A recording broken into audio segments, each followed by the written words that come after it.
Well, do the early Christian writings shed any light on this issue? Yes, in fact, they do. In fact, they shed quite a lot of light on it. To me, the main thing that the early Christian writings reveal is that nearly all of the major variances in the New Testament Greek text were around before the year 200. Just for example, let's take the things that I mentioned, these larger items that are in the Byzantine text but are missing from the Alexandrine text, such as the angel stirring the water at the pool of Bethesda. Well, Tertullian makes reference to that in one of his writings written about the year 198. Tatian's Diatessaron, which is a harmony of the Gospels, written about the year 160, it includes the last 12 verses of Mark that are in the Byzantine but not in the Alexandrine text. And Irenaeus quotes from those last 12 verses as well, and he wrote about the year 170 or 180 A.D. Eusebius states that Papias, who lived around the year 125 A.D., mentions the account of the woman accused of adultery. And the Didache, written sometime between the year 70 and 125 A.D., it includes that ending to the Lord's Prayer, "For thine is the kingdom and the power and the glory forever and ever. Amen." So those variations were all around before the year 200. So what does that tell us?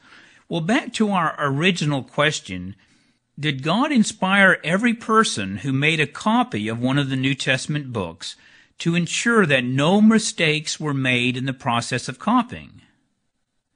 Well, the answer is obviously no, because you have variation before the year 200. Well, what about my second question? Did God inspire some of the copyists? And if so, can we know for certain which ones that he inspired?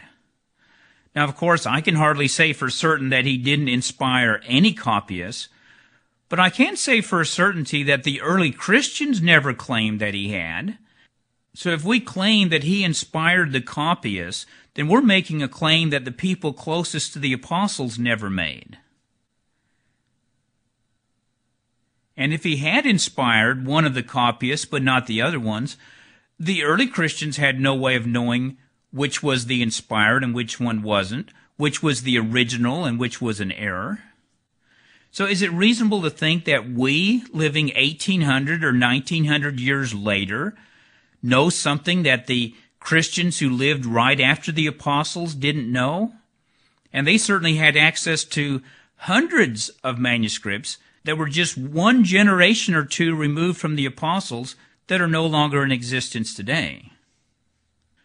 So what the early Christian writings tell us is that we shouldn't be so certain of our position, whichever side we're on, whether we support the critical text or the Byzantine text.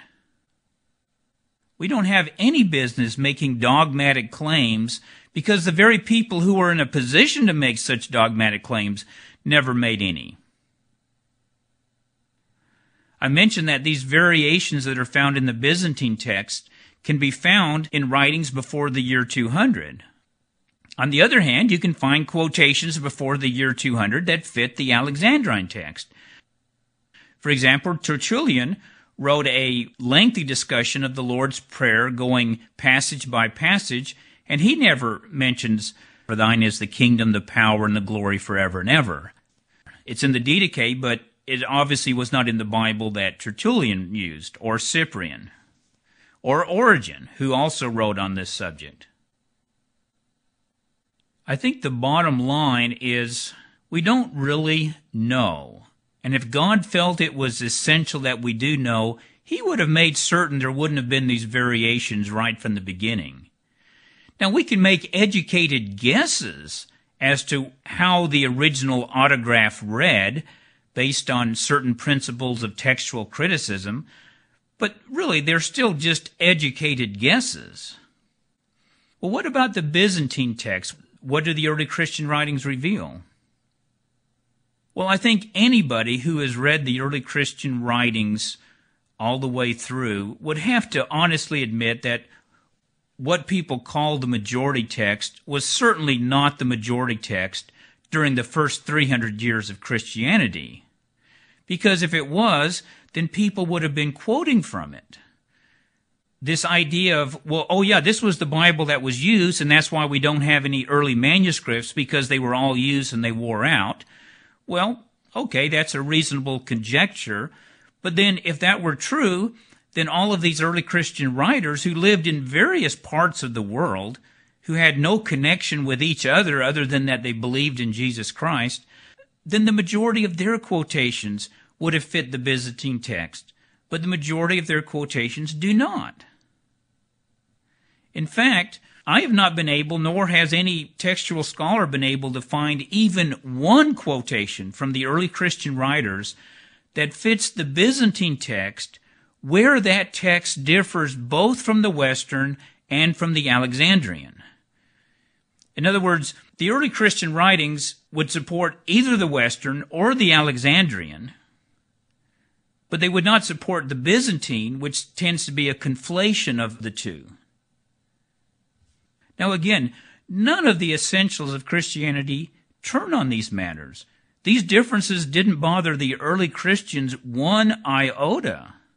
In fact, Origen seems to be the only person who took the trouble to try to make some comparisons and to try to determine how the original must have read.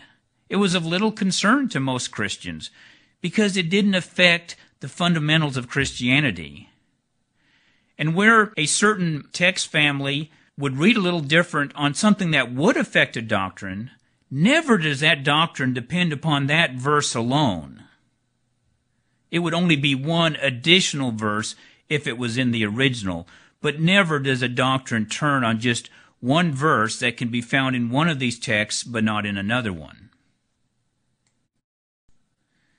Now let's talk about some of the principles of textual criticism that scholars use. Now, something you should realize is that today's textual scholars don't automatically follow the Alexandrine text, even though they think that as a text family that it's the most dependable. Instead, what they use is what's referred to as the critical text. That is, they take the New Testament manuscripts and look at them verse by verse, and then based on various principles, they decide how that verse most likely read in the original. One principle they use is that the most difficult reading is preferable.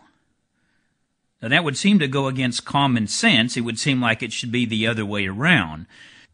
But their basic rationale is that all of the changes that were made in the various texts were made on purpose, or at least the majority of them were made on purpose.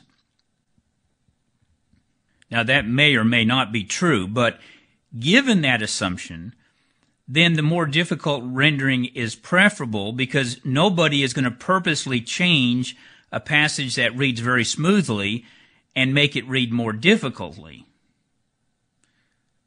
Okay, an example of that would be in the first chapter of John, where the Alexandrian text refers to Jesus as the only begotten God. Now that would have been a very harmonious reading to the early Christians. They used that expression many times, but after the various Trinitarian debates in the 4th century, that term fell out of use. You don't hear anyone use that today, although it is exactly what the Nicene Creed says, that he was God, begotten of God. Jesus is true God, but he's the only begotten God, being generated from the Father. And so critics say, well, see, they took that, the only begotten God, and then other variations said the only begotten Son, so they went with the only begotten Son because that was the easiest one to use and would cause less controversy. Okay, another principle they use is that the shorter rendering is preferable. Again, no one is going to purposely leave something out of a text, but someone may purposely add something. For example, the ending at the Lord's Prayer, for thine is the kingdom, the power, and the glory forever and ever. As I mentioned, that's found in the Didache, and it may be how they were praying the prayer in their churches. And so it would be natural for someone to just add that in there because that's how the prayer went, the way they were used to saying it. But it would have been strange for someone to have taken that out on purpose. Okay, a third principle is the less harmonious rendering is preferable. If Matthew says something or other and Luke says something different in some manuscripts, but in some manuscripts he says exactly the same, they assume that the one that was most likely the original is where they read differently, because no one's going to purposely change it to make them contradict, but they would intentionally change it to make them harmonize. And then fourth, the less polished grammatical construction is preferable. And again, the same principle. No one's going to purposely change a well-constructed Greek sentence and put it into poor Greek, but someone might take a Greek sentence that was written poorly and put it into more polished Greek. Now, I have mixed feelings about these principles.